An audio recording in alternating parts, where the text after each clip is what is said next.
जी जी, आज हम मेन बाज़ार में खड़े हैं और गर्मी बहुत पड़ रही है जनाब, और हम लोगों की राय ले रहे हैं। तो आए जनाब, एक रेडीमेड शॉप करते हैं।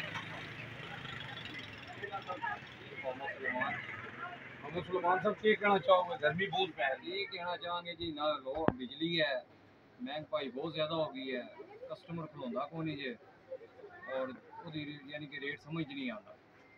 बहुत ही बुरे हालात जे, समझ बाहर ही है। इस तरह के हालात नहीं होने चाहिए, गौरमेंट के बारे सोचना चाहिए। ਕੀ ਤੁਸੀਂ ਮਸ਼ਵਰਾ ਦੇਣਾ ਚਾਹੁੰਦੇ ਹੋ? भाई लिमिटेड जी है ना जी, अपना लोड शेडिंग होनी चाहिए है, तो बाकी दुकानदारों को रिलीफ दें, ठीक है ना जी।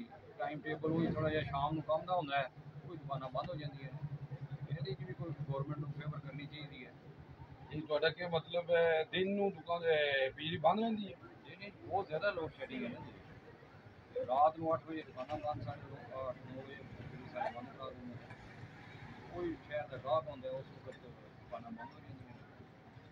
दिन ही काम ही कोई नहीं, थोड़े सामने दुकान खाली पे बुरे हालात हैं जी, बहुत शुक्रिया जी।